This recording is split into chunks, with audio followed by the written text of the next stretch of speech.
Jugador, entrenador, vivió 4 años que debieron ser 40 en cualquier otra persona. Y en su casa tiene un póster de Juan Domingo Perón y Rinus Michels. En Clank, Rodolfo de Paoli.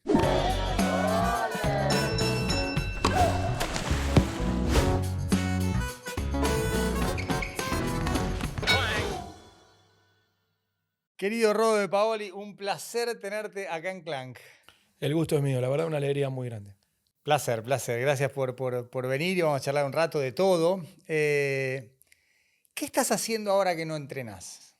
¿Qué haces? ¿Cómo matás el tiempo? ¿Sos un tipo que puede disfrutar del ocio del tiempo libre? ¿O te está ya picando demasiado el bichito? El bichito pica siempre, pero aproveché a una pausa por los últimos años, desde la pandemia para acá, 2020, el final de Chicago a 2024, hice una carrera casi maratónica en mi vida de 2 personas en una. Fue muy, muy estresante. O sea, relaté en paralelo Argentina campeón de América, Argentina campeón del mundo. Me tocó dirigir al club de mis amores, pelear el descenso, la pandemia, agarrar a Barracas, ascenderlo a primera división, dirigir Copa Libertadores con un equipo del Nacional B como patronato. Me pasaron muchas cosas. Salté de la D a primera división y creo que era hasta en deuda con mi propia familia, mis nenas en pleno crecimiento, que me la pasaba viajando para todos lados. Y la verdad que hice un poco más de padre ausente, si bien nunca lo fui ausente, estuve muy presente, pero físicamente. Sí. Así que soy un gran remisero en este último tiempo, de llevar a un adolescente a sus cumpleaños y a la más chiquita al colegio religiosamente. Pero obviamente viendo muchísimo más fútbol que antes porque es donde más tiempo tenés. Claro. En el día a día no tenés tiempo. Me imagino que se te habrán cruzado un montón de cosas por la cabeza. No digo que hayas tenido doble personalidad, pero el laburo de relator tiene sus especificidades y el de entrenador, que imagino más complejo que el del narrador, tiene su propia dinámica. Y compatibilizar las dos debe ser muy jodido. Como hacías, hay cosas que ahora mirás y decís, ¿cómo carajo pude hacer eso? Tomando distancia y registrando la dificultad de compatibilizar esas dos personalidades. Mira, a mí me pasó una cosa muy rara cuando dirigí a Real Pilar en Primera División D. El objetivo era que no desafilie Real Pilar, estaba en los últimos puestos en la segunda rueda. Y estaba cerca del Mundial de Rusia. Y yendo al entrenamiento en el auto, de acompañante, en ese momento el preparador físico manejaba y yo iba medio descansando una mañana a Pilar, pasó un colectivo con la publicidad de mi imagen promocionando el Mundial. Yo sentía que esa era otra persona. Claro. Y paralelamente dije, bueno, esa persona tiene que terminar.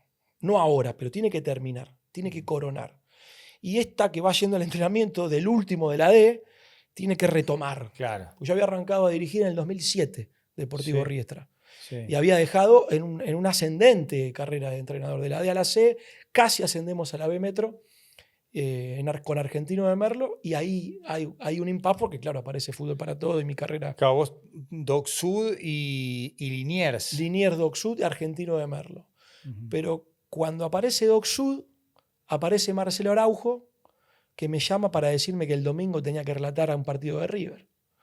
Y más conocido como el comandante. Ni más ni menos. Dios. Claro, era... No le puede decir que no al comandante. Imposible. No Y yo en ese momento, esperando mi primera hija, embarazada, mi mujer, era relatar a River y a Boca o seguir remando para ver qué pasaba con Doc Sud como mi segunda experiencia en Primera D. Claro. Porque en el medio había dirigido Primera C. Y era como una contradicción. ¿Y en ese momento te encontrás con Bianchi?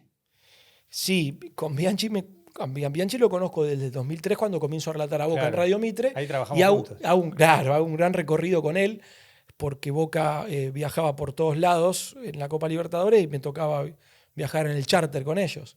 Y Carlos me adopta. Cuando conoce mi historia me adopta. ¿Viste eso en las charlas con Carlos? Increíble. Es mi papá.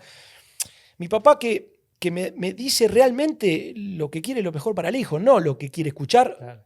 Y un día en un quiebre me dice, estás muy bien como relator. Y como que le explico por qué quiero seguir siendo entrenador. Y después de 20 minutos me hace una pausa y me dice, ya está, ya te entendí, ya tenés que intentarlo. Había como algo en la mirada y paradójicamente en el 2022, cuando en el predio de la AFA nos entregan los alumni y Chiquitapia nos entrega como presidente de la AFA en el premio de los alumni, que en verdad el alumni lo entrega el fútbol más Claro. que...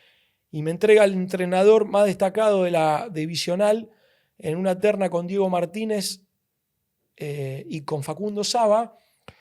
Y lo primero que hice fue llamarlo a Bianchi. Y decía, esto es tuyo. No era de mi papá, no era de mi hermano, era de él. Sí. Y bueno, la verdad que es un tipazo. La simplicidad de Carlos es, para mí, única. No he encontrado un tipo en el ambiente del fútbol tan simple y tan claro como él. Yo creo que es la gran virtud que tuvo él de liderar. A mí me llamaba mucho la atención, Juanpi, cuando estaba con él siendo muy joven, 23, 24 años, tomando café en algún hotel de algún lugar de América, en la previa de los partidos de Boca en Copa Libertadores, y venía y se ajustaba los anteojos y decía, Javier, venga para acá. Y que el tipo le diga por el nombre de pila a su futbolista, a mí me llenaba el alma, que de chico era de Paoli para acá, de Paoli para allá, y no es lo mismo que te digan Rodolfo o Rodo, vení, Juanpi. Barsky, venga para acá, Juan, vení. No es lo mismo, no es lo mismo. Y le digo, ¿y esto? Y no, pero vos, ¿cómo? Y él, desde esa sencillez, ¿Sí? hasta preguntarle al diariero, porque él lo fue, hoy hace frío, ¿no? Sí. O sea, ¿está bien entonces que me ponga una campera? Y digo, ¿qué me querés decir con eso? Que si el do es derecho y el 6 izquierdo, no busquemos mucha vuelta.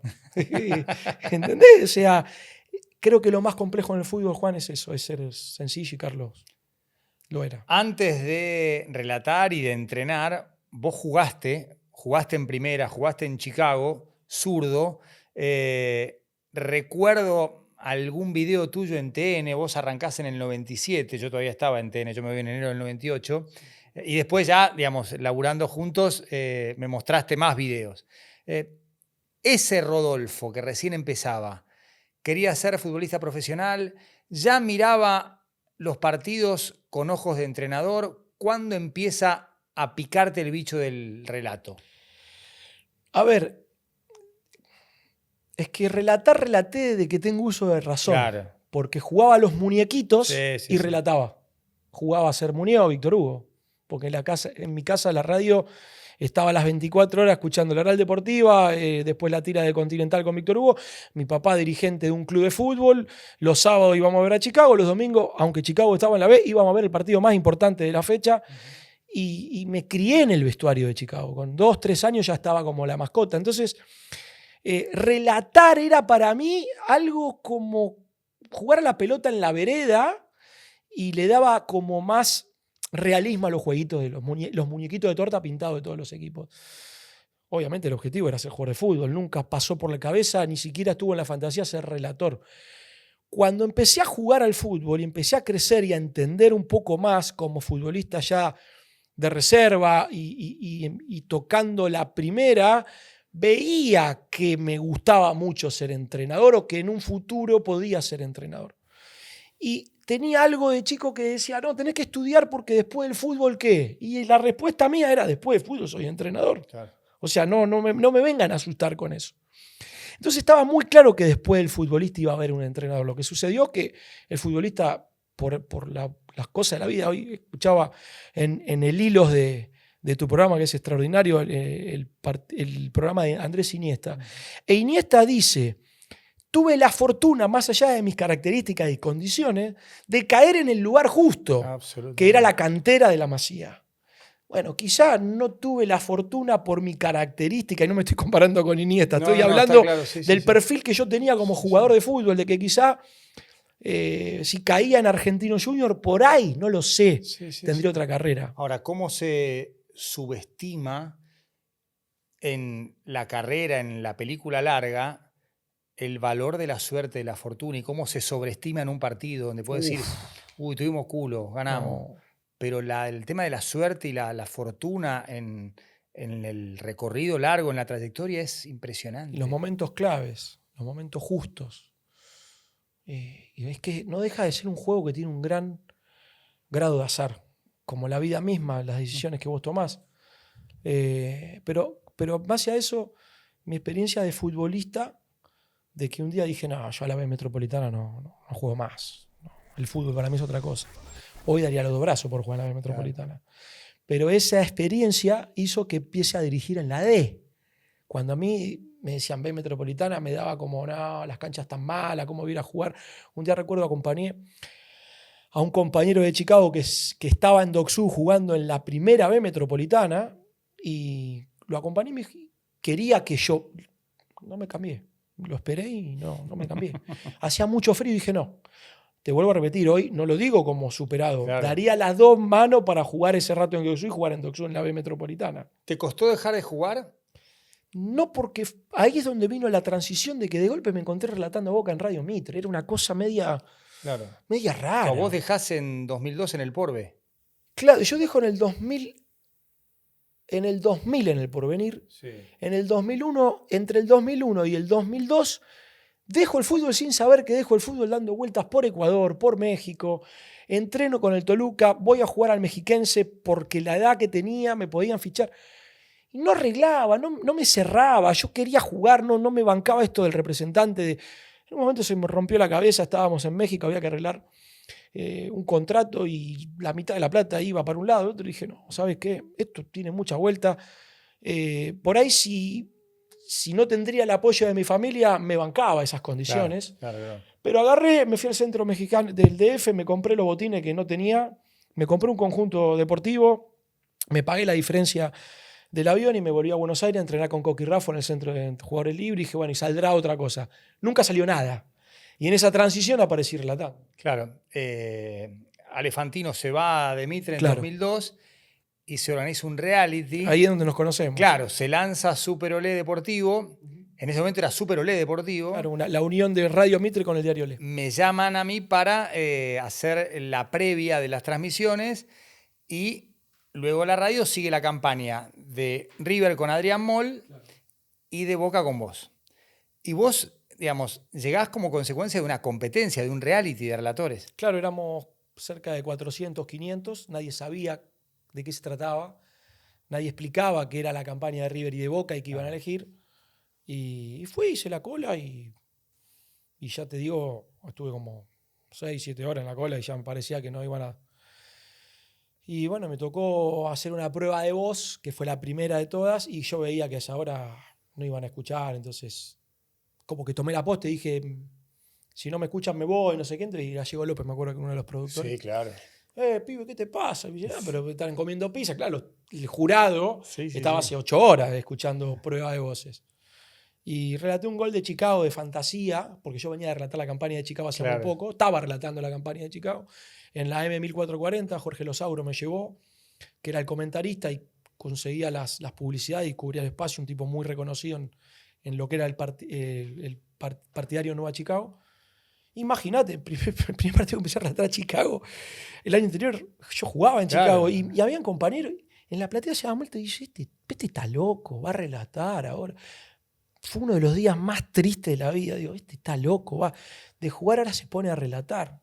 Y bueno, empecé a relatar y empecé a grabar y todo ese esfuerzo que no le metí como futbolista porque creía que solo con el talento iba a alcanzar, acá había que ponerle huevo porque el talento era Víctor Hugo, era Miguel Simón, era Bargi, no era, ¿viste? Pero ahí hablas con Víctor Hugo, le mandás un cassette. Sí. Víctor Hugo es el ángel, es el Bianchi de mi etapa de entrenador, Víctor Hugo es el Bianchi de mi etapa como relator. El nene es lo más grande que hay. Y entonces lo voy a ver a Víctor Hugo con un cassette y se lo pone en el bolsillo del saco y no, se va.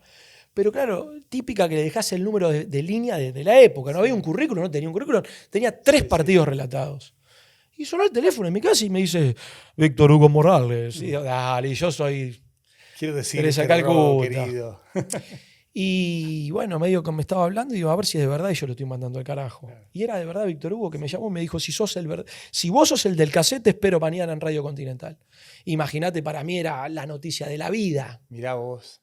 Y así fue. Vos dudabas que fuera Víctor Hugo y él dudaba que vos fueras el del cassette. Exactamente.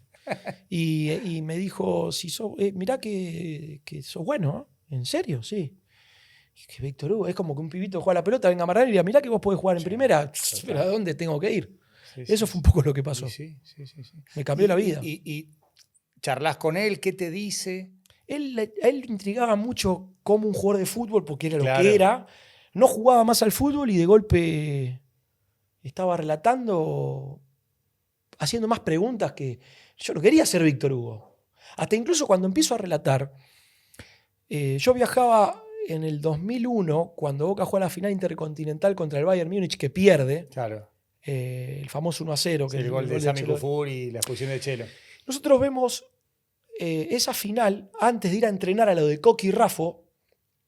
Hoy, predio que inauguraste en Defensa y Justicia, en ese momento era una casa vieja con 2 canchas muy lindas, año 2001. Mirá. Y yo iba a entrenar con Marcelo Kovistik, que vivía cerca del barrio, con Pablo Besombe, con el Yaya Rossi y el Flaco Carballo, un ex histórico jugador de Almirante Brown, que hoy es manager de comunicaciones.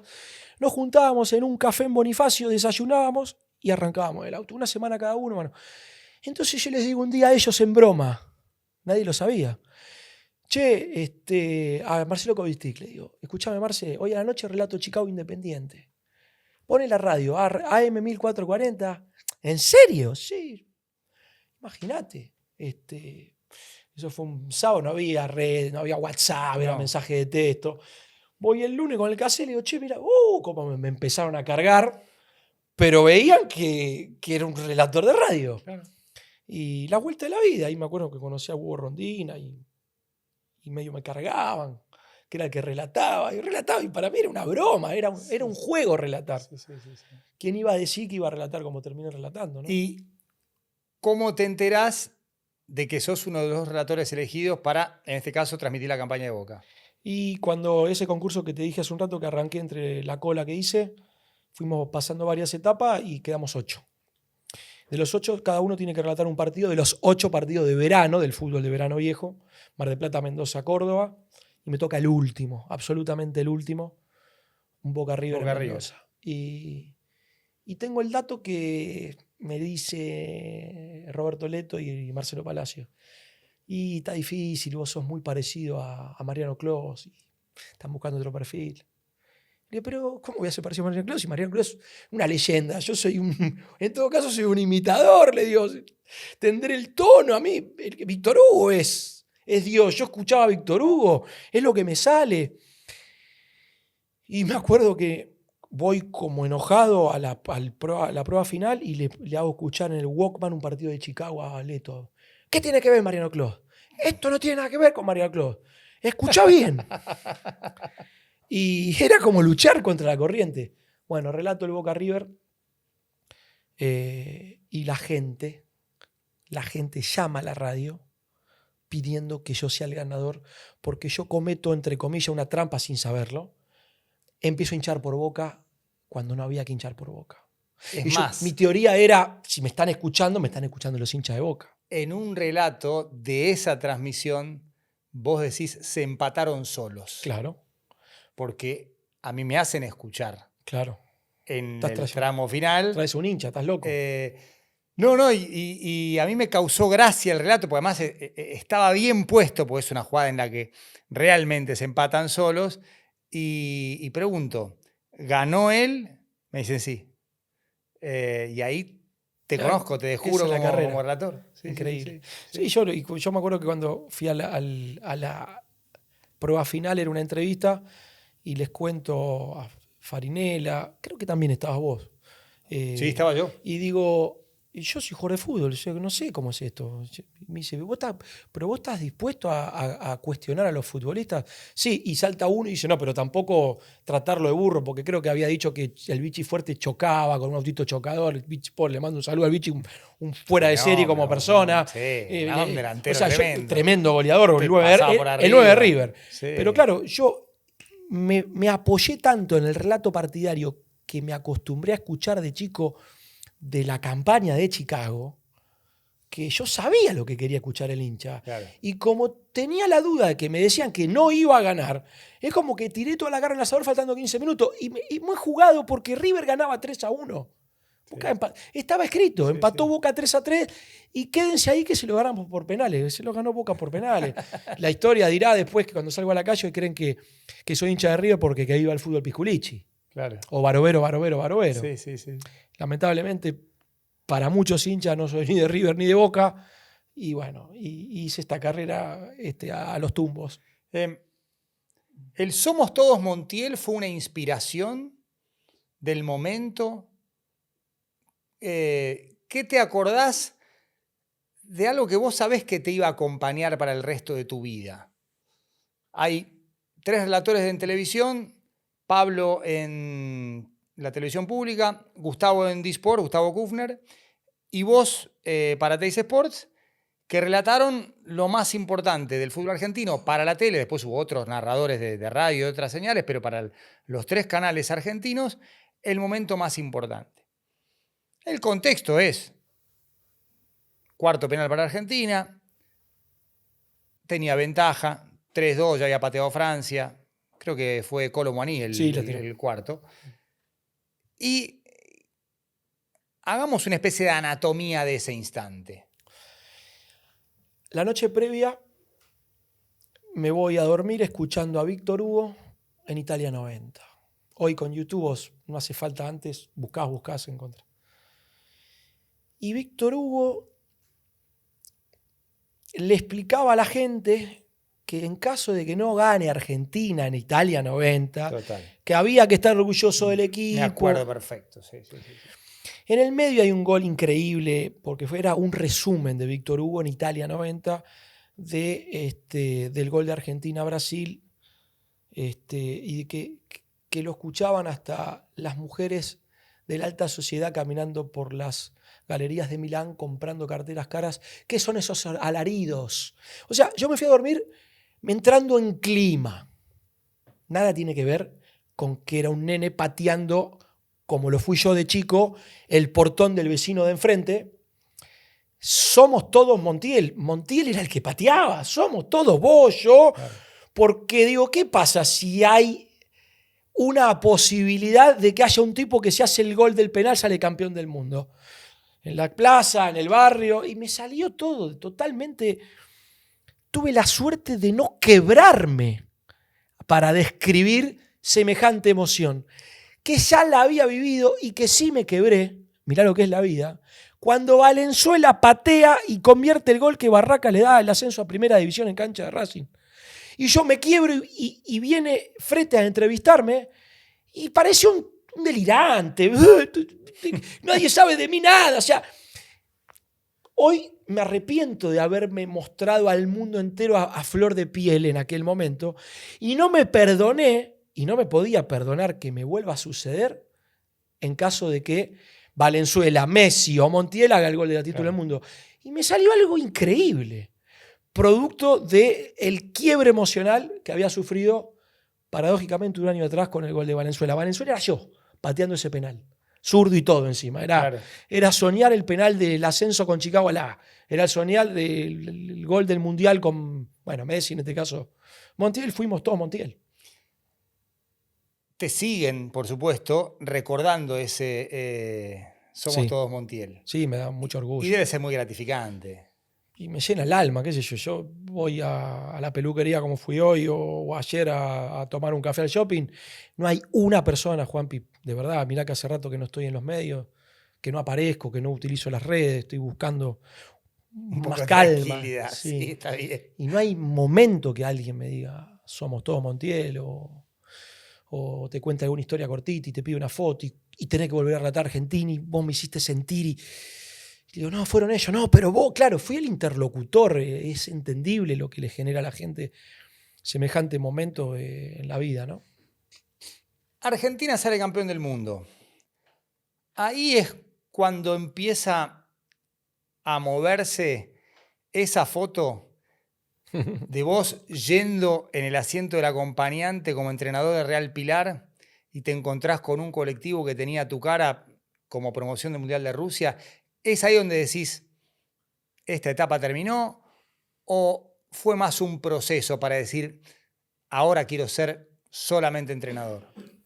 Lo que pasa que si bien vos podés querer ser, después está la realidad. Y si el año que viene DAZN, DAZN, sí. DAZN, y te dice, queremos que relates la Copa del Mundo. No, eso realmente no quita una cosa a la otra. Porque por más que no vuelva a relatar a Argentina campeón del mundo y no esté Somos Todos Montiel, ¿por qué no puedo cada 4 años cubrir una Copa del Mundo, ya sea desde el análisis, como me acuerdo que siempre yo dije eso, cuando vos estuviste en Sudáfrica 2010, Sí.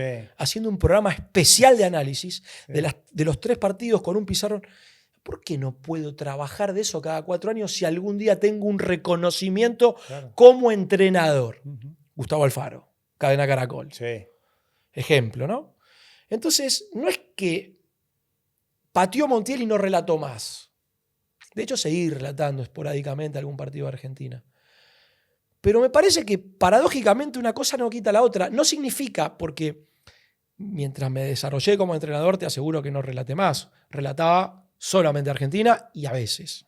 Claro. Fue tan fuerte los momentos que relaté que parece que la gente le está todo el tiempo relatando. Yo en los últimos 4 años he relatado, no sé, 40 partidos. ¿Y qué hacía durante todo el tiempo de los 365 del año? Me levantaba a las 6 de la mañana y volvía a las 8 de la noche porque me la pasé entrenando consecutivamente equipos del ascenso hasta Primera División. O sea, no es que le di prioridad a una cosa o a la otra. Coincidió que en la Copa América de Brasil hubo pandemia, coincidió que no se viajó a Brasil, coincidió que me tocó dirigir en Buenos Aires un equipo de la B Nacional y coincidió que en el Mundial estaban todos de vacaciones y viajé a Qatar 20 días y relaté el Mundial. No descarto nada. ¿Me gustaría volver a relatar? No lo sé. No lo descarto. Ahora, después de Montiel, ¿qué más? Claro. Y mientras tanto, esto de seguir... no, pero si vos querés dirigirte... No, nunca... No, una cosa nunca fue de la mano a la otra. En aquel momento de Real Pilar, sí. Porque yo estaba yendo al entrenamiento de Real Pilar y Argentina jugaba una gira en España y en Inglaterra contra España y con Italia previo a Rusia 2018 y yo tuve... Se comió 6 goles. España. Y yo tuve que dejar de dirigir un partido en Real Pilar para relatar la gira. Claro. Porque era lógico, vos no podés dejar de relatar Argentina para Teis Sport porque estás dirigiendo un equipo de la D. Y ya hasta se puede tomar como un hobby. No era un hobby, pero bueno, cuando llegaron las situaciones límite, nunca faltó un entrenamiento, jamás. ¿Cómo te fuiste de Teis Sports? ¿Como un acuerdo? No. Eligieron ellos. Había que viajar a Estados Unidos, hice la visa y en la negociación no llegamos al acuerdo. ¿Qué era para la Copa América del año pasado? Sí. Mira. Lo que pasa que, decidió su carrera de entrenador. No, una cosa no quita la otra. Yo no llegué a un acuerdo, no significa que el año que viene no pongamos acuerdo, qué sé yo.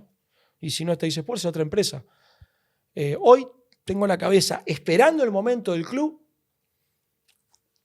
pero no es que... A ver, cuando vino la Copa América, ¿dónde estaba? En mi casa. Estuve en mi casa. No nos pusimos de acuerdo. Estaba pensando, ¿qué año? El 2024. La salida de Teis Sports, Independiente Rivadavia, pocos partidos entre junio y octubre. Nada.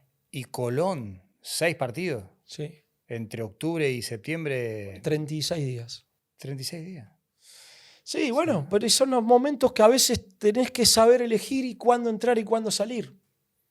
Es el diablo que vengan a buscarte de Colón y te digan, vení que Colón quiere ascender y hace de los últimos 11 partidos ganó uno solo. Y yo llegué y en los primeros 4 ya habíamos ganado 2. Sin embargo, una caldera. ¿Cómo fue eso?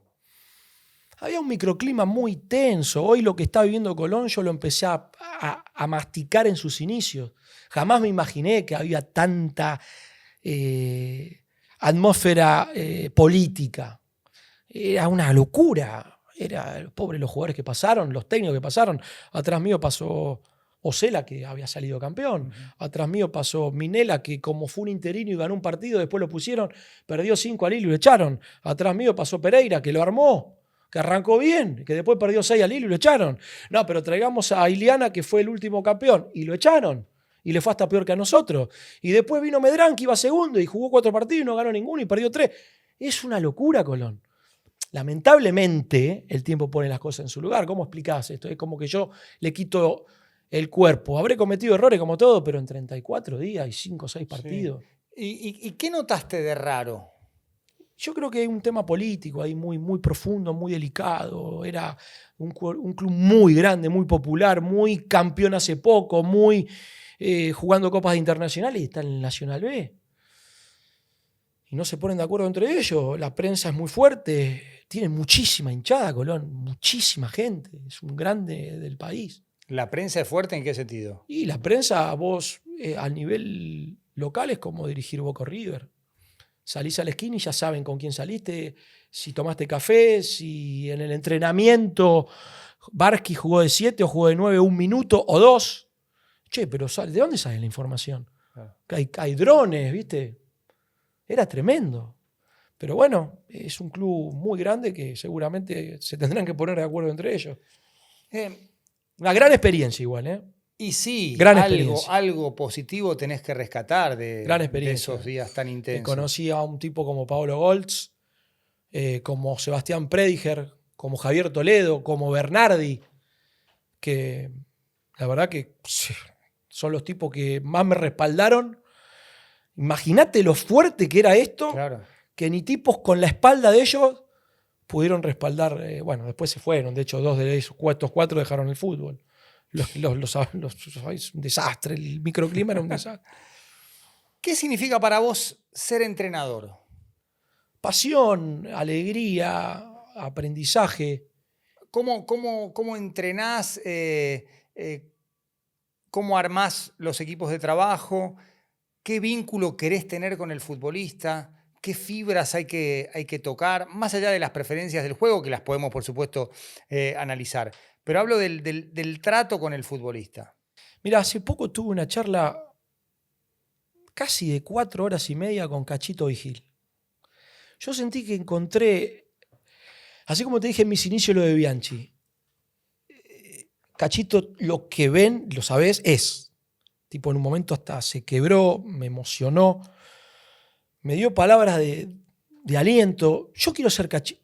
A ver, que se entienda bien, soy entrenador de fútbol, no soy entrenador de hockey. Yo quiero ser Cachito Vigil para lo que es ser el entrenador. Cachito tiene una máxima que es: yo formo equipo, una vez que lo construyo me voy. ¿Será que me marcó a fuego tanto lo mal que la pasé como futbolista, que sentía la ayuda que otro fútbol, ¿no? Década del 90. Eso, pero ¿por qué la pasaste mal? ¿Por los tratos? Porque eran otros tratos. Era el que no juega no sirve, el que juega sirve y si se equivoca afuera. Y yo esto está mal. A mí me enseñaban a jugar de frente. Pellerano, Cristian Pellerano, que hoy la rompe, que hoy ya no juega más. Pero fue el 5 de Independiente del Valle y parecía Busquets. No, una cosa de Sí, loco. Juanpi, pero vos sabés lo que fue el proceso. Jugó con Colón en esa final. ¿Vos sabés lo que fue el proceso de Pellerano jugando de volante por izquierda en el Chicago, del Checho Batista?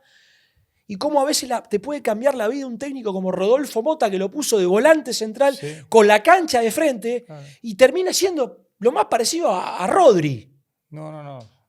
Y era un volante por izquierda más, que se entienda bien. Encima es diestro, o sea, claro, la pierna cambiada.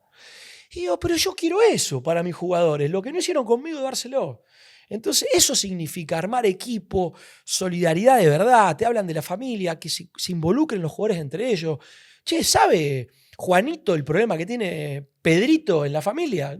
Y eso lleva un proceso que va más allá del 4-3-3, de la presión tras pérdida, de la pierna lejana, de presionar en campo rival, de encontrar el hombre libre, porque claro que el fútbol es mi vida, que colecciono pelota, que colecciono botines, que colecciono camisetas, que vivo y consumiendo fútbol porque me apasiona, pero me apasiona algo más, que es liderar equipo. Claro. Por eso digo, ¿qué querés ser? ¿Guardiola? ¿Mota? No, yo quiero ser Cachito Vigil en el buen sentido. Esa es mi referencia.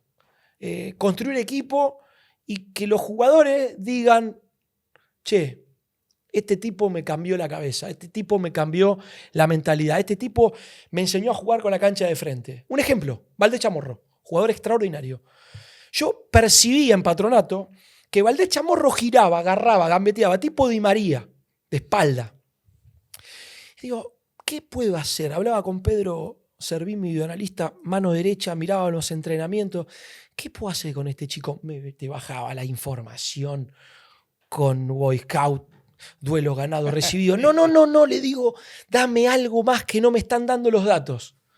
Al día siguiente, después del entrenamiento, le digo a Valdés Chamorro y un par de jugadores más, el entrenamiento era para él, pero no podía exponerlo a él.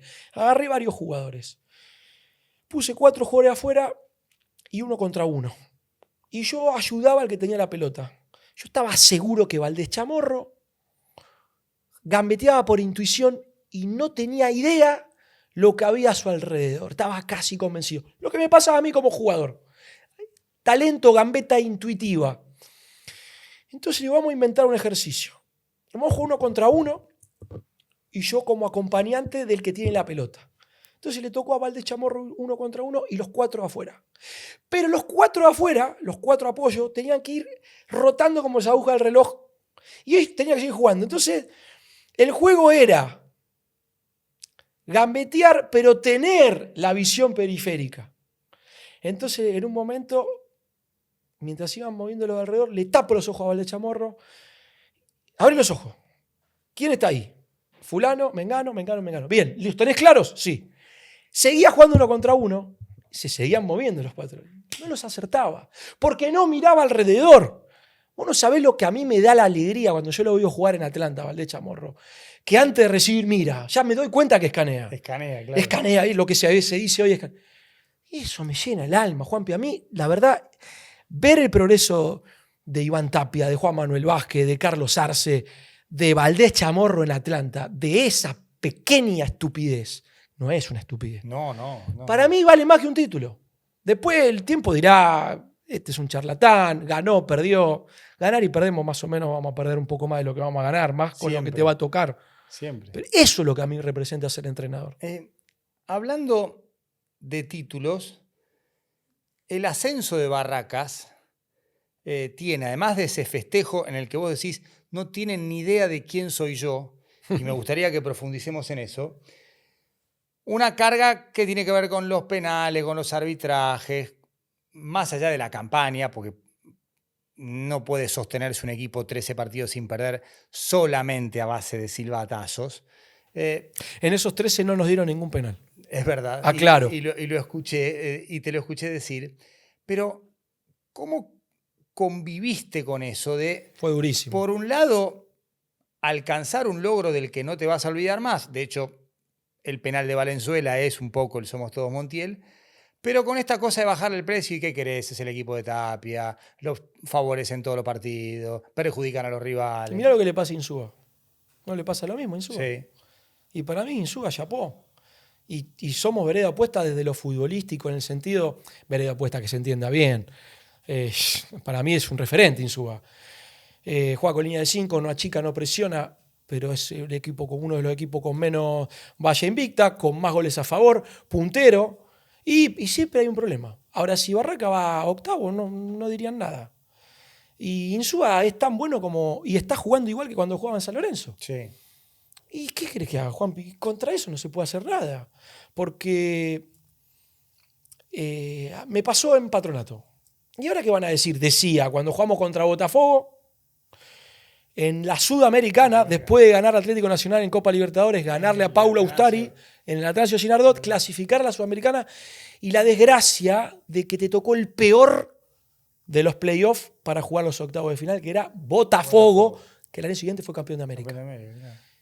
Y Bruno Lage era el entrenador de Botafogo. Cada vez en Benfica, lo sacaron, ahora viene Mourinho. Bruno Lage. Y yo digo, ¿y quién analiza dónde estás parado?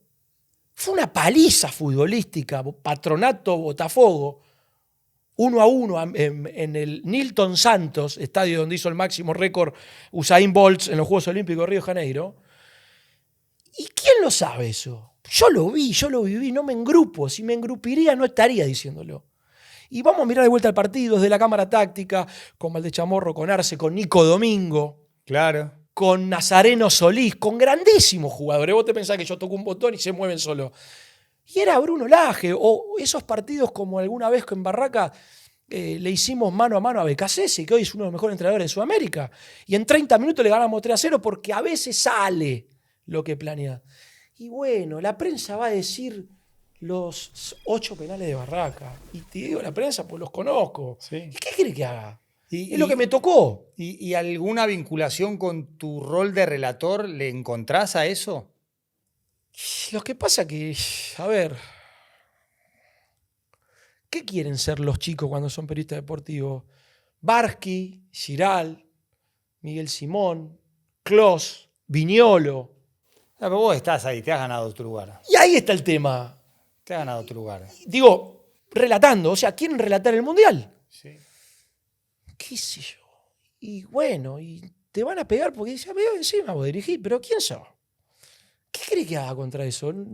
Viste que a veces dicen, no escucho y sigo. No, yo escucho. Sí. Yo escucho y los quiero convencer. Y quedo como un loco. ¿Por qué decía lo de Frete? ¿Y cómo le explico que yo era un pibe que a los 18 años decían que me iban a vender al Inter con Lucio Filomeno? Y Filomeno jugó en el Inter. Lucio. Y Sí, que me sí, iba a sí, representar sí. Settimio Aloisio. ¿Cómo explico esa historia? Claro. Seguramente que no estuve preparado, no era lo que creí que podía ser. Pero ¿cómo no puedo ser el técnico de un equipo y hacerlo jugar bien como lo hizo jugar Nico Díez Atlanta Sí. en el Nacional B? Y ahora Argentinos. Y hoy, a mí me llena el alma ver a Nico Díez jugar como juega Argentino Junior o a Soso con Defensa y Justicia. Y respeto muchísimo lo que hace Barraca y admiro muchísimo lo que hace Holland. Y bueno, pero ¿por qué no estás catalogado ahí? Y porque el Somos Todo Montiel es muy grandioso. Y yo no puedo sacarme de la mochila algo tan lindo. No, ¿Cómo va a ser una mochila? Sería injusto con tu propia trayectoria. Te acabo de contar cómo arranqué y me voy a sacar la mochila de Somos Todo Montiel. Yo estoy orgulloso. Claro. Bueno, listo. No quieren, a ver, no cambia relatar, no relatar más. Yo no estoy en esta. Periodista es Oscar Martínez, periodista es Ariel Senosiaín, que realmente hacen periodismo. Yo alguna vez tuve la suerte de entrevistar a Maradona porque me tocó relatar el show Ball. Yo no entrevisto a la gente. El periodista es lo que hace Miguel Simón, que te habla de la NBA, porque no quiero ser condescendiente con vos, que sos el número 1 multifacético, o Gonzalo Bonadeo. Eso es periodismo. A mí me queda grande la palabra periodista. Y estoy orgulloso de que siendo un jugador de fútbol, a los tumbos logré estar en la elite relatando fútbol. Bárbaro. Pero eso la gente no lo sabe. Bueno, ahora por ahí la repercusión que tiene Clan Sí, claro. seguramente lo van a hacer. No es victimizarse, es contar que, pero ¿qué vas? Dale, ¿qué va a hablar de un día me acuerdo relaté Excursionistas Boca, ¿qué habla de la C? Si lo máximo que conoce es la línea C de subte. Y por ahí no saben que dirigí un año y medio a Liniers en la C, a Argentino de Merlo en la C, y jugamos mano a mano en los playoffs contra el Luján del Hugo Rondina para ascender al AVE Metro. No lo saben. Bueno, ahora lo saben. Ahora lo saben. La gente de Puma te regala la pelota oficial de la Conmebol Libertadores. Así Bueno, que, muchísimas gracias. va para la colección. Sí, tenés una colección de pelotas. De pelotas. ¿Cuántas pelotas tenés, más o menos? Y pelotas más o menos debo tener 200. 200. Esta es 201, 202. Gracias. No, un placer. ¿Y camisetas tenés? No, camisetas tengo muchas. ¿De Holanda del 88 original? Sí. ¿La del nido de abejas? Sí. Me vuelvo loco. Esa la compré en Londres, en el Classic Football Shirt. Me hice amigo de uno de los dueños de Classic y me consiguió original de época. Y le mandé a poner el número 12 de Marco Van Basten, que era uno de mis ídolos, junto con Roberto Baggio y Kristo Stoikov. Van Basten, y tiene tengo un muro de Holanda. Soy muy fanático de Holanda, muy, muy estudioso de Rinus Michels. Me emocionó aquella Holanda del 88 con 9 años, comprando las figuritas después del Mundial de Italia 90 que tenían. Sí, la verdad que colecciono mucho fútbol, pero específicamente de Holanda tengo un abanico grande. Holanda es como tu referencia. En mi academia. Soy un holandés nacido en Matadero, una cosa media rara. Vos sabés que hace poco tuve una comida con Patsy, uno de los... Joan, amigo mío, lo amo.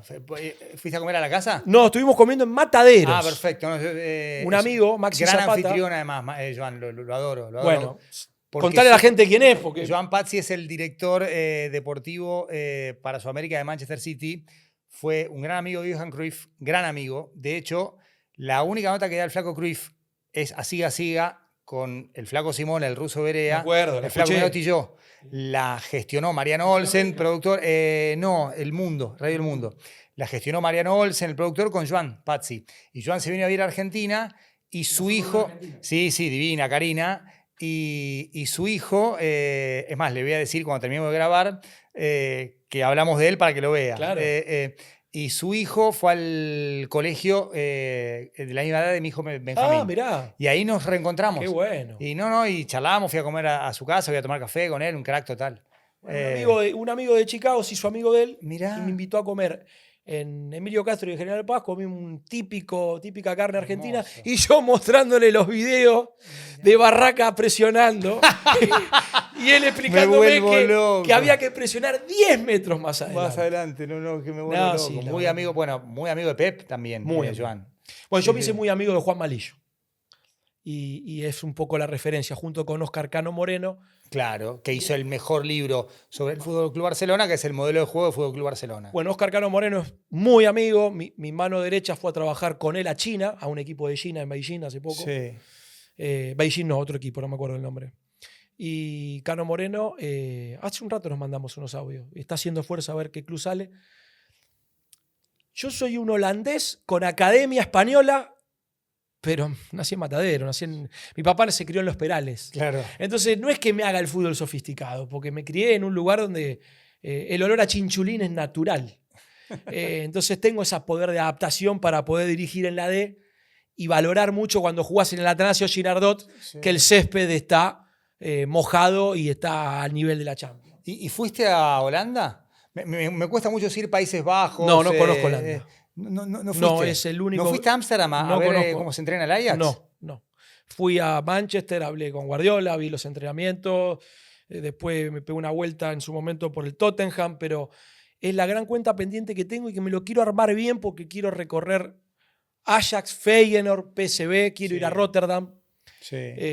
Y me debo ese viaje final a Holanda. El otro día viendo el programa de Por el Mundo de este chico, el hijo de Carmen Barbieri.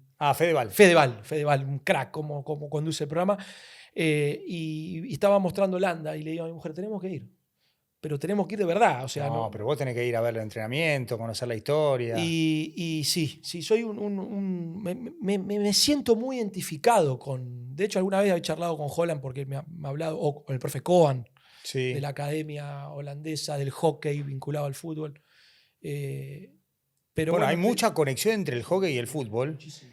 Y el flaco Menotti en el 78 habló con entrenadores de Pakistán. Pakistán en ese momento era la potencia. En el 78 se juegan 2 mundiales, en realidad 3 en la Argentina. El hockey sobre patines, que gana la selección de Martinazo, el de fútbol, que gana la selección del flaco, y el de hockey, que gana Pakistán. Y el flaco quería saber cómo en el hockey se rompía la presión, no hay fuera de juego en el hockey, con los lanzamientos largos, con el flick, creo que es el gesto técnico, y Menotti quería averiguar cómo se rompía en el hockey o cómo se contrarrestaba lo que el equipo argentino hacía, que era la chique de espacio con pressing sobre el pasador. Qué bueno lo que decís. Y hay una nota de la Federación Pakistaní en la que felicitan al flaco por el título por ganar el Mundial 78. Vos sabés que estas discusiones en el fútbol, la pelota no está como en el básquet o en el hockey en verdadera posesión. No. Está en disputa permanente. Sí. Y un lanzamiento largo en el fútbol no es igual que en el hockey. No. Porque a mí me apasiona mucho esto de presionar alto, de tapar lanzamiento, pero llega un momento que vos decís, hay que correr para atrás, claro, muchas veces. Pelota cubierta, pelota descubierta. ¿Cómo? Si la pelota está cubierta, achicamos. Si la pelota está en el aire, me lo decía Simeone en algún momento, hice algunos informes para el Cholo allá cuando arrancó en el Atlético de Madrid, Porque él era muy fan de hecho lo fue a ver a Guardiola. Sí, 2009. Y tuvimos una charla en el shopping extraordinaria, porque me dice, fui con unas carpetas así y le digo, ya está. Y me dice, si me vas a hablar del Barcelona, no pierdas tiempo, no quiero saber más nada. No, pero ¿sabes que no me dejó abrir una puta hoja? No se habló del Barcelona y ahí es donde Ale hace el clic de que él tenía que ir por otro lado. Para mí Simeone chapó a cómo convence. Sí. Y me fui con una tristeza, una decepción de los informes que había hecho para cómo seguir presionando tras la pérdida de la pelota cubierta. Esto es más viejo que el fútbol. Arrigo Sacchi, en su momento, no, en la misma línea, era offside. Sí. Entonces, si vos ves al Milan de Sacchi, y 74 fuera de juego. Sí. Hoy, con VAR semiautomático, déjame dudar. Ahí ya cambió. Y encima Diego en el Napoli con la celeste te picaba un metro más atrás, rompía el fuera de juego y piqui de cabeza. Bueno, solamente Diego lo pudo romper ahí. Imagínate hoy con la regla diferente y con el semiautomático. Es otra cosa, pero digo, esto es lo infinito de que quién tiene la verdad. Nadie tiene la verdad. Es pasiones. Si viene de la derecha y de la izquierda, si recibo con pierna lejana, gano un segundo. ¿Qué jugador gana un segundo? Porque Riquelme recibe con la pierna cercana y te tira un caño. Sí. O Riquelme ya vio 3 pases antes de recibir. Exactamente. Cuando sos entrenador, obviamente que tu ritmo de vida cambia, tu vínculo con tu mujer, con tus hijos cambia. Ahora, sos un tipo que, por ejemplo, duerme bien cuando entrenás. ¿Cómo te llevas con los hábitos supuestamente saludables en una profesión que a veces tiene cosas bastante poco saludables? Vos sabés que de todas las cosas que hice en mi vida, que fue jugar al fútbol, amateur y profesionalmente, relatar fútbol, pertenecer en algún momento al establishment periodístico y ser entrenador. Lo que más me llena el alma es ser entrenador de lunes a viernes. Es inigualable. Menotti siempre lo dice, vos el día del partido, si entrenaste bien, no hace falta ni que estés al extremo, ¿no? Sí. De hecho, ahora Luis Enrique sube arriba, mira de arriba. ¿Vos planteaste algo así en algún momento? Sí, pero convencido, ¿no? Porque ahora Luis Enrique convencido de que no podés estar... ¿Viste la serie de Luis Enrique? Sí, es sensacional. Extraordinaria. Y me impresionó mucho más lo de Servi, que me hace sentir muy identificado a cómo siente el juego desde adentro. Alguna vez yo estuve hablando con Sixto Peralta, compañero de Servi, con Sixto Peralta. Mira, no sabía ese crossover. Me prometió que lo tenemos que conocer. Me dijo, vos tenés que ir a conocer a Roberto. Me acuerdo de Mumo en un sub-17 en el 95 con Pablo, Aymar. Y sí, yo soy de la teoría que, bueno, podés ver desde abajo lo que no se ve nada, Juanpi. No se ve nada. No se ve nada. No se ve nada y yo confío mucho. Por ejemplo, Nico Domingo en Patronato. Vení. ¿Y cómo estamos? Él está viendo algo que yo a la altura del pasto, a la perspectiva, con la adrenalina, con el cuarto árbitro, con el técnico rival, con el que te dice el videoanalista, te habla ayudante, te dice, estás pero no estás, y si te quedás quieto, no transmitís nada. Sí. Si te movés mucho, sos un fantasma. Un vendehumo. Y por otro lado, al jugador lo tenés que volver loco. Lo que no hiciste en la semana, evidentemente, habla mal de vos, de que tenés que dar 74 indicaciones para que te entienda lo que no te está... Y entonces yo, vení, Nico, y que no, estamos, bueno, y yo confío muerte en los jugadores. Pero vos también tenés que tener la convicción y meterle de lunes a viernes, llevarlo al terreno donde querés que vean las cosas que vos después ellos te van a dar en base a la educación que vos le vas dando. Claro. Estamos largos, estamos cortos, estamos angostos. ¿Qué pasa? Ahí no presiona. Bueno, vamos a presionar para el otro lado. Bueno, cambiemos la presión, listo. Si ustedes ven que Colombo conduce, listo, vamos a liberarlo a Colombo entonces. Ya está, vamos por el otro lado. Entonces, yo soy muy jugadorista, pero hay una manipulación que se entienda bien. De lunes a viernes soy jugadorista, pero bajamos muchas líneas, claro, mucho patrón. O sea, nosotros queremos realmente presionar alto, bueno... del lado opuesto, el lateral izquierdo, se tiene que olvidar que allá a la derecha le van a hacer daño. El gol te lo van a hacer acá adentro. Porque si el 5 va tras la presión del interno o de quien juegue, esto de los laterales adentro no es para copiar y pegar a Guardiola y que el LAM reciba como un enganche. También es en defensa para que el 5 vaya de verdad y que no te filtren, y entonces el lateral opuesto hace de doble 5. Claro. Pero, a ver, Hernán Díaz en el River de Ramón. Lo hacía. Jugaba de 8. Exacto. Es que hay uno solo, hay un fútbol solo. Y es cierto que Hernán había jugado de 8 en Central. Obvio. Pero hay un montón de goles de ese River, de los mejores equipos que vi en mi vida, tricampeón, en los que Hernán recibe de 8. Y Juanpi hace la diagonal de 3-9 y define. Esta discusión, ¿sabes lo que me costó? Que por suerte Abecasis tiene una cabeza abierta y lo tuvo Almeida y me calmaba. En Independiente Rivadavia fue insólita esta discusión. ¿Y por qué? Que no puede jugar a Abecasis de 8, no jugaba de 8, jugaba de 4 en línea de 5, recibía. Y Abecasis era el tipo más feliz del mundo. Claro. Porque había jugado de 4-8 en el River de Almeida 2012. Y no es que le estamos pidiendo algo diferente al jugador. Pero bueno, cuando se da el resultado, la pegás. Cuando no se da el resultado, estás inventando. ¿Cuán compatibles son las miradas de los periodistas respecto de los entrenadores? O sea, vos has participado en transmisiones, en un montón, y también sos entrenador, y habrás escuchado comentarios del relator, del analista. Yo creo que, por ejemplo, para mí es fundamental que el comentarista juegue a la pelota, aunque sea mal en un torneo, y que afronte los dilemas. ¿Qué hago? ¿Controlo o paso? ¿Gambeteo? ¿Qué hago? ¿Le doy la raya? Que tenga la hoja de ruta verdadera en el GPS ahí adentro. Y para tener esos desafíos, adentro es más difícil. Dentro de la cancha es más complicado. Vos, digamos, has jugado profesionalmente, sos entrenador y sos relator.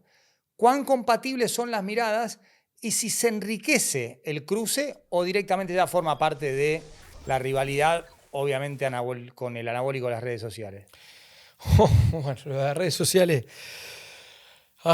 es un tema que no hay que subestimar. No. A ver, yo creo que el comentarista o el relator o la dupla está muy condicionada al resultado circunstancial. Un ejemplo. No sé, a veces te digo porque fui moneda corriente cuando relataba, era tendencia a todos los partidos. Y no te gusta nada hacer tendencia ni para bien ni para mal. Lo vivís a diario, ya sea por una coma, un acento, un gol de un equipo, ¿sí o no? Es inevitable. Entonces, no me vuelvo loco con eso, no lo subestimo. Cuando empecé a relatar, escribía uno por uno, convenciéndolo. Mirá el delirio que te estoy diciendo. A mí me pasó algo, Juanpi, y no voy a no responder la pregunta sobre el comentarista, pero quiero explicar esto. Empecé a relatar Fútbol para Todos 2009. 31 años tenía. Empezaba a relatar en tele hacía poco. Soy un relator de radio. Sí, claro. Y un día un amigo me invita a jugar al baby fútbol con los amigos de él, al club de él. Y hacía poquito relataba en Fútbol para Todos. Pero vos jugás mejor de lo que relatás. 2009. Y era como hasta impotencia me generaba con el diario del lunes. ¿Por qué te digo esto? Porque se instalaba que no podía relatar porque tenía un tono radial. Si yo me dejaba llevar por las redes sociales, no relataba más. No. Es todo tan relativo que hasta un tipo terminó diciendo que jugaba mejor a la pelota siendo un jugador que relator. Entendía el concepto de lo que iba. Estaban acostumbrados a las transmisiones de torneo, a los silencios, y de golpe yo por ahí te relataba tipo radio. Si yo me quedaba con eso, ahora que tiene condicionamiento, pregúntale a Michelis. Pregúntame a mí, en Colón. Y en la cancha no me puteaban. En las redes sociales tenía que salir con ambulancia. Y había dirigido 4 partidos y hemos ganado 2. Y no, porque el diario tal probó al 9 de arquero. Juega el grande T. ¿Cómo modificás que es mentira eso? ¿Te peleás con la prensa? ¿Querés convencer a todo? ¿Le das la nota a uno y no le das la nota a otro? ¿Te empiezan a pegar? Una cosa. Entonces, en base a eso, somos un poco de... No me quiero hacer pegar al pedo. Relaté un día, me acuerdo, de Boca Central, y en el final de la transmisión doy a entender que a Central lo perjudicaron, 2015, Copa Argentina. 2015, Copa Argentina, sí. Y en el 2018 se me escapa la lengua, innecesariamente. Central campeón de la Copa Argentina. Allá atrás quedó el choreo del 2015 y me empezaron a putear de vuelta. Y digo, es que el sobregiro está ahí. ¿Para qué? Sí. Pero es un fenómeno que hay que analizar, que hay que regularizar. El otro día me tocó ir a dar diplomas a un ISPED, creo que era, Oscar Martínez me llevó. Y le pedí, por favor, a lo único que les pido a los chicos, que respeten a los protagonistas. Que critiquen, que cuestionen, que argumenten, pero con respeto, solo respeto, porque hoy las redes sociales generan un efecto de falta de respeto que genera, vamos a burlarnos de este tipo, porque esto me genera identidad. Y cualquiera me empieza a hacer una pelota. Y con respecto a lo de la comentarista, si jugó o no jugó, yo no lo podría aseverar. Me parece que es muy buena idea la que planteas vos. A mí me tocó relatar y me ha comentado La Torre, que comenta brillante, pero también me ha tocado al lado Oscar Martínez, que no ha jugado al fútbol y comenta brillante. Sí. ¿Se entiende lo que voy? El paralelismo. Perfecto. Yo, por ejemplo, creo que Diego tiene una observación sobre gestos técnicos que ninguno de nosotros lo puede. ¿Sabes con quién me pasa eso? Con el Mago Capria. Claro. Y yo con el Mago Capria puedo llevar la transmisión a donde yo más fuerte me siento y de golpe puede molestar que digan, che, De Paoli relata y comenta. Jamás le comenté a Senosiaín.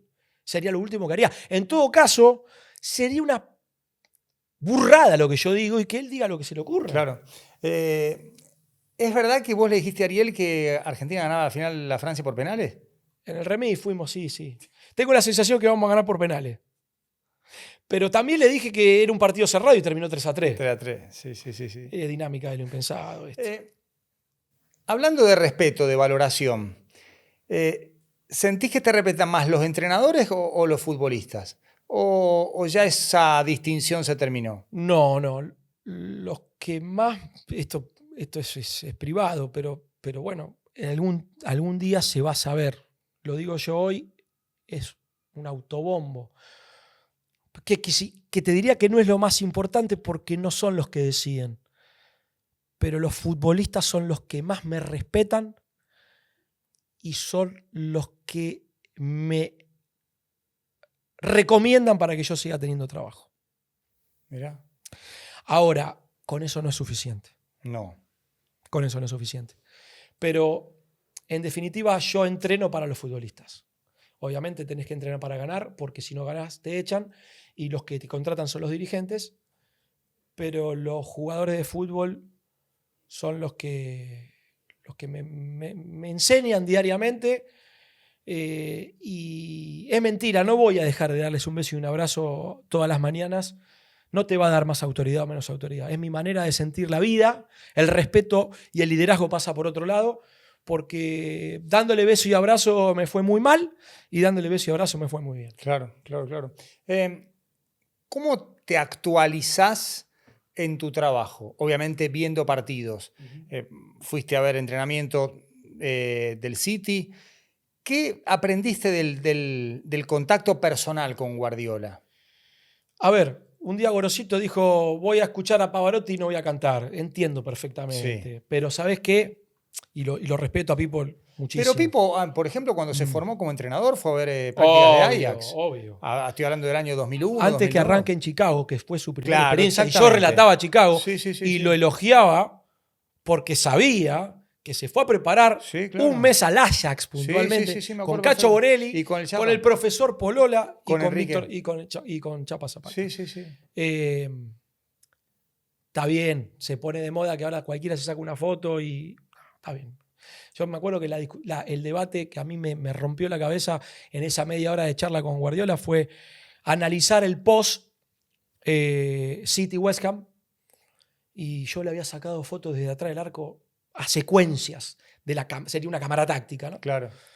Y entonces un momento le digo, Pep, ¿por qué crees que ellos defendieron con línea de 6 gran parte del partido?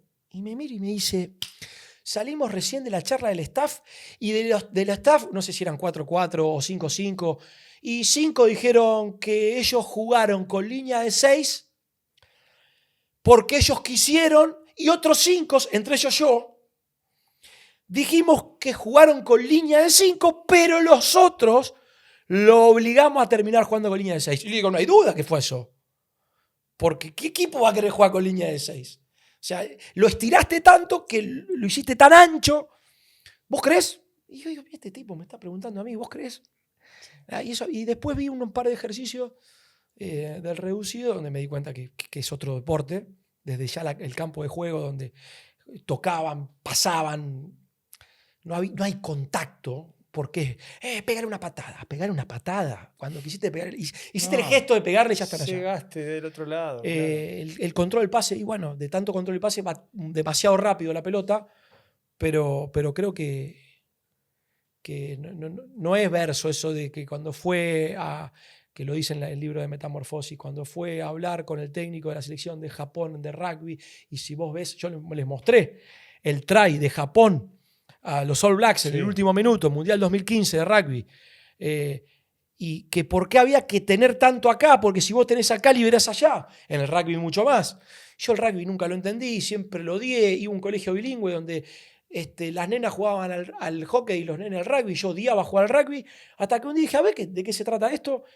Y me acuerdo que explicando eso, hicimos una gira en Uruguay, hicimos una jugada similar a Contra Nacional de Montevideo, donde me acuerdo jugaba Mouche en un costado, Valenzuela en el otro, y sostuvimos la pelota en un lado para que liberen del otro a Valenzuela, y era un poco de ciencia ficción el libro, porque se tienen que dar un montón de cosas, tenés que tener el tiempo, tenés que tener los jugadores, tenés que tener la convicción de un tipo como Mouche que jugó en Europa y te diga, sí, te banco porque yo lo tuve a Prosineski y me decía lo mismo. Yo así, puta. Oh. Pero si por ahí el tipo te mira de reojo y te dice, vos, somos todos Montiel, que viva el fútbol Piculichi. Claro. Eso dura 15 segundos. Aguante, corazón, aguante. Aguante, corazón, aguante. Eso dura 15 segundos.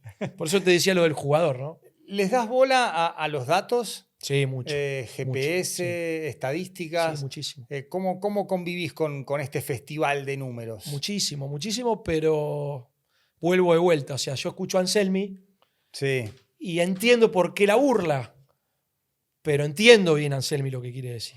Yo, creo que haberme criado en un vestuario donde no había agua, donde no había pelotas, donde no había lugares de entrenamiento y después prepararme con los mejores, Juan Malillo, Oscar Cano Moreno, Héctor Chavero, el Mago Capria, en algún momento Diego Latorre,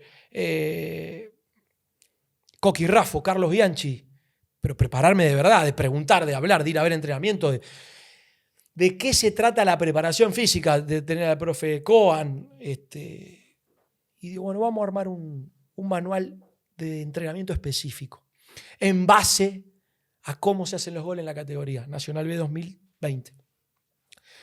Y sí le doy mucha bola, pero este ejercicio de Valdés Chamorro que te dije, claro, no te lo dan los datos. No. Pero en base a los datos, yo puedo decodificar que le falte o imaginar que le pueda llegar a faltar a Valdés Chamorro. Por ejemplo, un día Coqui Raffo me dice, vení, vos para estar bien perfilado, me paró en la mitad de la cancha, me puso en el círculo central y me dijo, si vos no ves los dos arcos, estás mal ubicado en la cancha. Ese pequeño detalle. Hermoso dato. Vos tenés que mirar todo el tiempo los dos arcos. No importa el lugar de la cancha en el que estás. Exactamente. Claro. Y claro, ahí te das cuenta cuando de los famosos perfiles de que esto de que, claro, esto de la pierna lejana, que la pelota va más rápido derecha e izquierda, es del hockey. Porque el hockey se recibe de allá, se controla acá.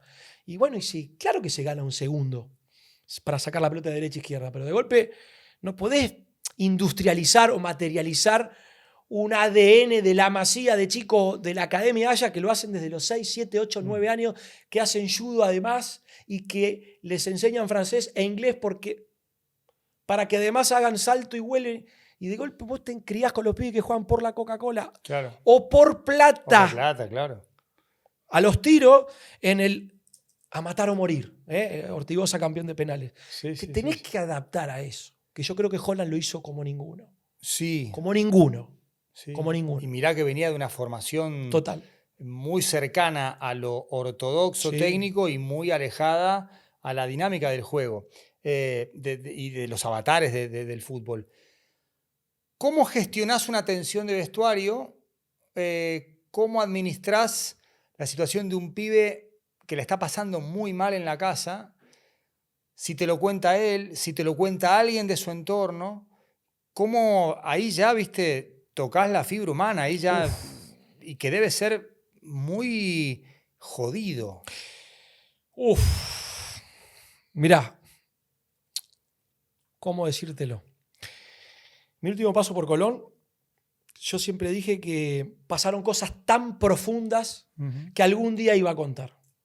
Dentro del fútbol, dentro del vestuario. A mí me pasó algo tremendo con un jugador que hoy por suerte tiene un presente brillante. Por eso digo a veces estar en el momento justo a la hora exacta. Para bien y para Sí, mal. sí. No me arrepiento de nada de lo que pasó. Me costó perder un partido sobre la hora sin tener ese jugador, sin tener reemplazo de ese jugador, pero prioricé su vida, su problema, golpeó la puerta llorando, 2 de la mañana. Hoy por suerte tiene un grandísimo presente en un equipo importante de primera división. Moriría conmigo, aunque después el ruso Ramazzoni diga que inventaba a alguien en esa posición. Y sí, está bien, ruso, tenés razón, porque es verdad. El ruso tampoco tiene que saber por qué pasó lo que pasó. Ahora, ¿qué quiero decirte con esto? Y a veces te toca perder. Y me la banco perder así. Pero Pero el vínculo humano para mí es todo. Pero lo viste llorar y dijiste no jugués. O él te pidió no jugar. Me pidió irse a la casa. Se fue a la casa. No estaba ni en condiciones de irse a la casa. Tema muy delicado, muy personal, muy fuerte. De hecho, levanto el teléfono y hablo con el capitán del equipo, que no estaba concentrado con nosotros porque estaba en Santa Fe. Le explico la situación, se entera por mí. Imagínate la confianza que tenía el jugador de que ni siquiera se lo dijo a los referentes del plantel. Llamo al subcapitán, Sebastián Pérez, dije, pasa esto, esto y esto. Por favor, Seba, tenés que ir al banco. No, tenés que jugar. Claro. Y Seba se desgarró a los 2 minutos. No estaba ni para jugar. Seba, tipazo. Jugador extraordinario. Sí, el perro. Tipazo. Ahora, ves que pasa por otro lado el fútbol y vos me decís, ¿cómo te fue en Colón? Te puedo asegurar que metodológicamente brillante. Deportivamente a los tumbos. Y bueno, nos tuvimos que ir, después pasó lo que pasó en Colón. Pero yo te juro que lo volvería a intentar de la misma manera. Que es mentira que a veces hay que... Acá Sebastián Domínguez dijo, reviso los entrenamientos. No. Oscar Cano Moreno hace poco dio una entrevista y dijo, no creas que a veces lo que hiciste antes es porque estuvo mal. Contexto, situación, momento. Y que además hay muchas situaciones muy difíciles de manejar, porque el fútbol tiene una cuota de azar, de imprevisto, y lo que te funciona para un partido no te funciona para otro, y hay que convivir con esa naturaleza del fútbol. Cuando queremos racionalizar todo, sobreanalizar todo, la cagamos. ¿Hay medidor emocional en el fútbol? No. Y es el más importante. Sí, sí. ¿Y cómo hacemos? Porque yo te conté que mido GPS. Para mí somos seres humanos que buscamos ser felices jugando al fútbol. Hay un contexto tan difícil dentro del fútbol que a muchos se les rompe la cabeza. A mí un chico me dijo un día, el fútbol te arruina. Lo miro y digo, ¿vos viste la carrera que hiciste? Suplente en Chicago. Sí, pero soy suplente en Chicago. Circunstancial.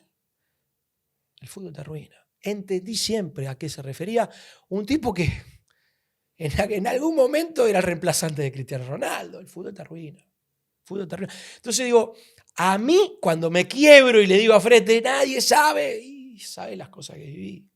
Entonces yo me pongo en primera persona, vamos a decir unas cosas a la cara, vamos a mirar los ojos, vamos a construir equipo. Sí, Después vemos, hacemos 50 pases. Y yo creo que desde el periodismo sabemos muy poco de lo que pasa en un partido. No sabemos nada. Entonces, es cierto que el partido manda, el juego es sagrado y tengo que analizar lo que pasa en el partido y tratar de explicar, predecir, analizar.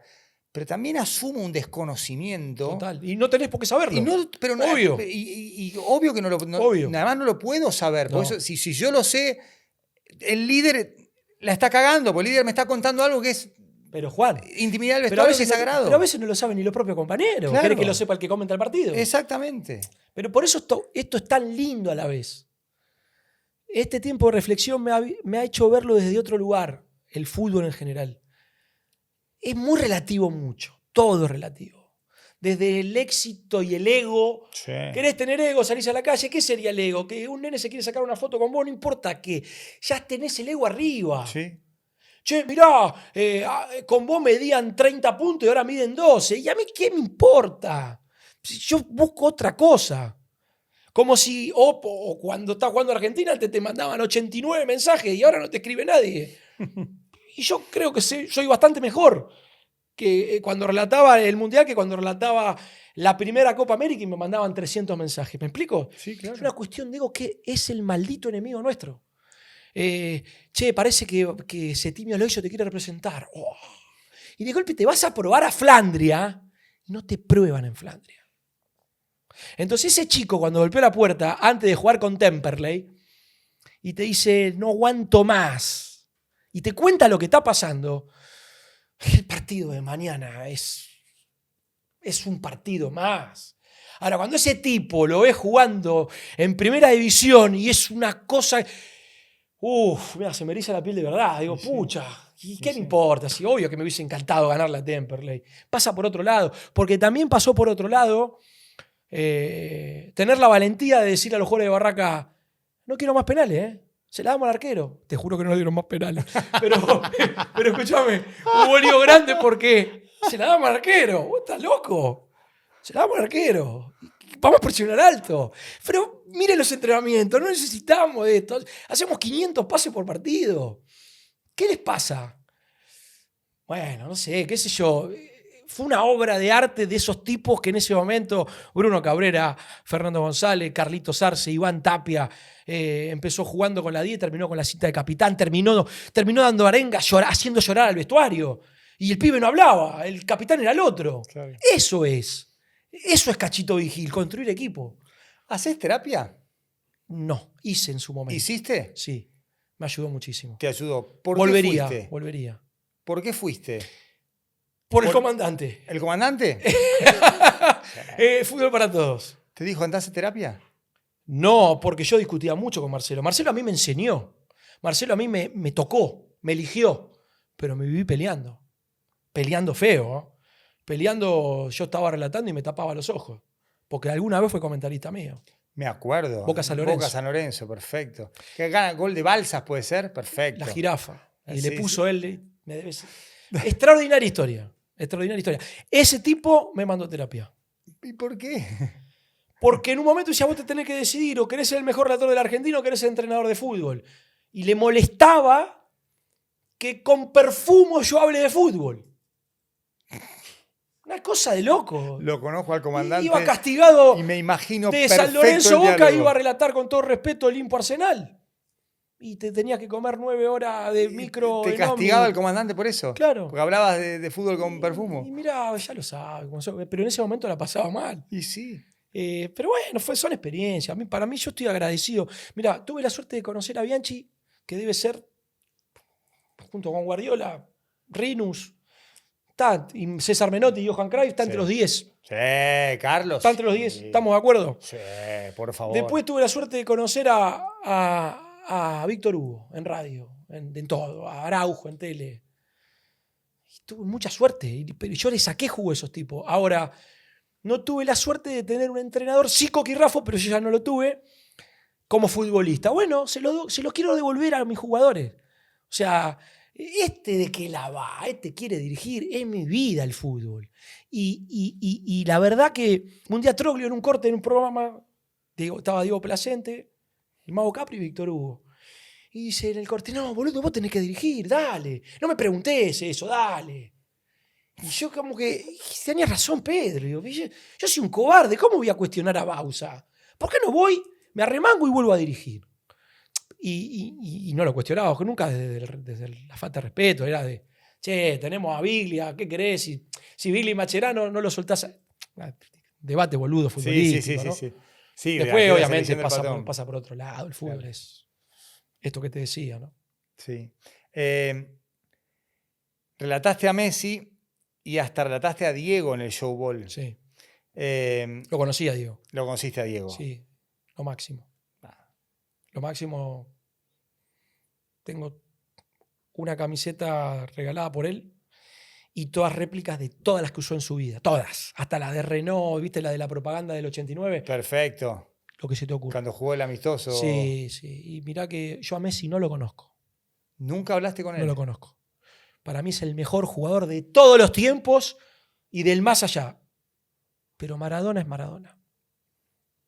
No tengo explicación alguna para decirte la última vez. Por ejemplo, el Mago Capria me hizo ese amistoso. Jugamos con Gimnasia.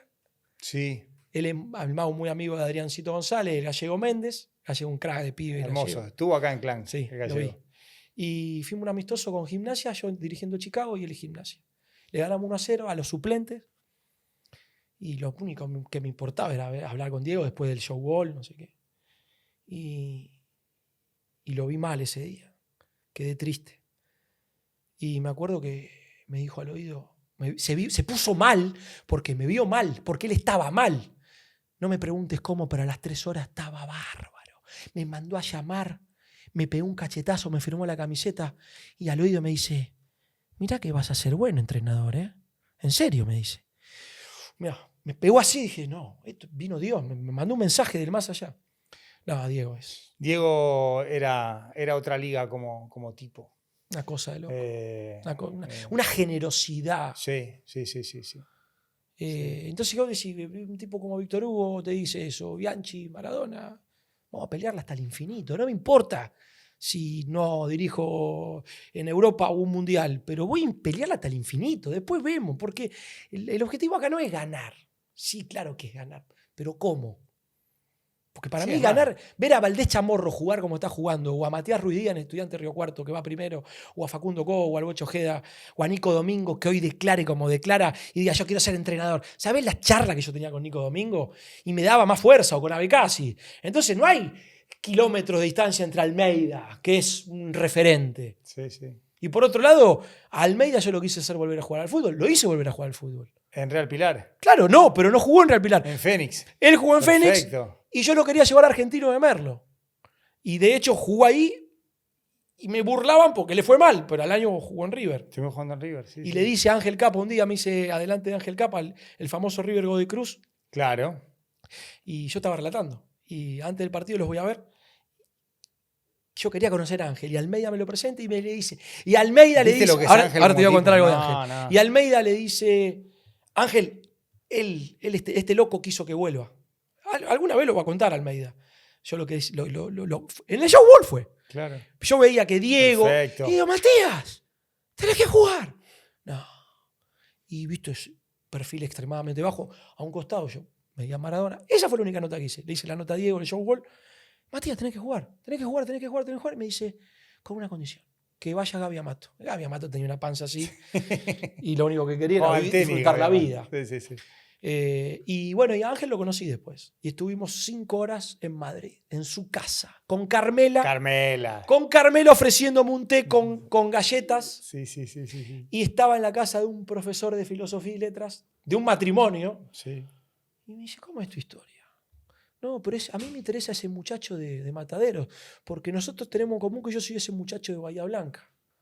Que era esto de ir al barrio, que mucha gente lo burla a Menotti, que es lo máximo. César es lo máximo. Sí, además tiene que ver con la cultura, la idiosincrasia. ¿Qué ¿Cómo va a somos? ser un...? Claro. ¿Qué somos? A partir de eso que somos, cómo hablamos, cómo hacemos, o sea, todo está directamente vinculado con esa esencia. Ese día fue un contraste grande. Estuve comiendo con Simeone el día del 6-1 del amistoso. Claro. Fue esa época.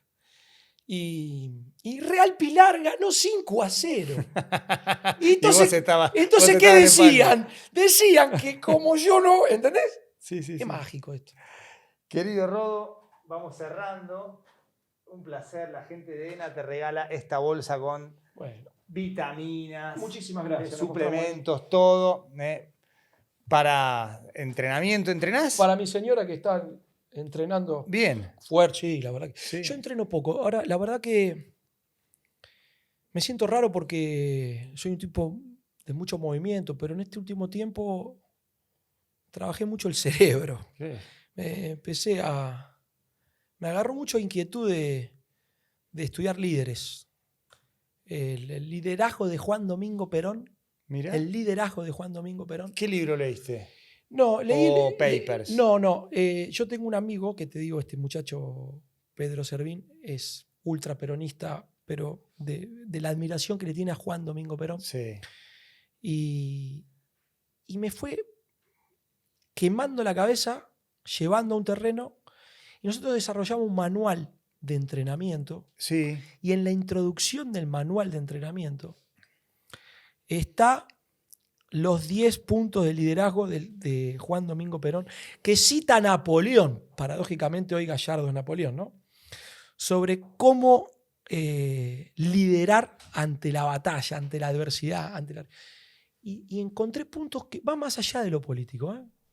De líder absoluto. Por algo a Rinus Michel, el general. Sí, ¿no? claro. Y tengo un cuadro de Juan Domingo Perón y de Rinus Michels en mi habitación, del cuartito de fútbol. Como los líderes, yo creo que son la fusión del liderazgo, la sensibilidad de Cachito Vigil y la magia del fútbol que lamentablemente no lo tenemos más, que es nuestro Dios Diego Armando Maradona. Perón murió en pleno Mundial del 74. Que sí se paró el partido, hecho único en la historia, ¿no?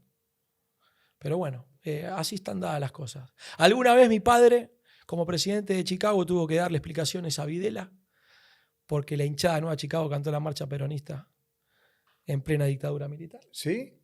Año 83. Año 81. 81. Videla todavía 81. Pues en el 81 Videla se va y Año llega 81. Viola. ¿Y Videla como presidente le pregunta a tu papá cómo fue Lo eso? citó a la casa de Rosado. Ah. ¿Y qué explicación? Le tuvo que explicar que él era chofer de un general, que no mezcle la política, que le pedía disculpas. Bueno, fue a pedir para sacar a los 40 detenidos y después la barra de Chicago sutilmente cantaba arroz con leche, me quiero casar, con una señorita de San Nicolás. Y se comenta realmente que hay un busto, el único busto que en la plena dictadura no puede encontrar, en el corazón de la mitad de la cancha de Eva y de Juan Domingo. Son los únicos dos que quedaron. O sea, cuando yo empecé a ir a mis raíces, dije, ¿de qué se trata esto? Y esto va más allá de la bandera política, ¿eh? Y no le estoy quitando el cuero a la cuestión.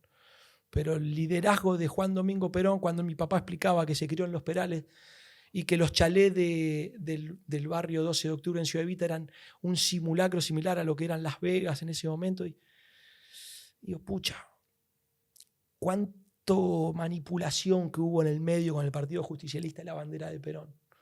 Mirá cómo termino hablando de esto que jamás me imaginé, ¿no? Pero digo, es un tipo que me ha inspirado muchísimo sobre la igualdad de derechos reales. Pero además, si tu papá va a la Casa Rosada, citado por Videla, para explicar por qué la hinchada de Chicago canta la marcha peronista, volvemos a la cuestión de quién es uno, de dónde viene la cultura, la idiosincrasia. Jamás, esto nunca lo conté, jamás. Por eso digo, hay un montón que pega la vuelta a un montón de circunstancias. Chicago es mi casa, Los Perales el barrio donde se crió mi papá, y hay una historia detrás de escena que es todo esto que te estoy contando del verdadero, por si llamarlo de alguna manera. Es un peronómetro, ahora está de moda quién es más o menos peronista, pero claro que hubo varios Perón y hubo conducciones, y hubo errores, pero el liderazgo nato, el realmente golpear la puerta y darle a la gente lo que no tenía, esa ilusión de poder creer que se podía. ¿Vos viste lo que es el estadio que está cerca de acá en Belgrano? El estadio ese de cerca de la cancha de River, que se pasa por ahí. ¿Y esa cancha de quién es? Que ahora no se usa para nada. Era un estadio preparado. Sí. Y bueno, y cuando vos ves esas cosas las últimas veces, increíblemente, el hospital de clínica, todo ese tipo de cosas quedó paralizado en la época esa. El tipo lo hizo, lo realizó, lo materializó. Digo, mira todo el desastre que hubo después, ¿no? Porque después, ahí viene todo esto de hablar ahora del guardiolismo. ¿Qué es el guardiolismo? Acá hay un tipo que se llama Johan Cruyff. Sí. O si querés, Rinus Michel, Stefan Kovacs. Ahí vamos para atrás. Y paradójicamente Kovacs ganó más que Rinus con todo lo que le dejó Rinus. Es que yo no sé si el futuro está en el pasado, pero hay muchas cosas que hoy se discuten que ya se hicieron antes y se hicieron bien. Eso tocamos con Ángel Capa. Le digo, Ángel, ¿puede ser que el futuro esté en el pasado? Y es buena analogía. Y yo creo que El falso 9, por ejemplo. Hidekuti Hidekuti, en Hungría sí, del sí, 53, un debate que tuve un día con Bilardo cuando le mostré en pleno predio de AFA, y dijo, esta charla nunca existió. Porque le digo, usted no inventó la línea de 3.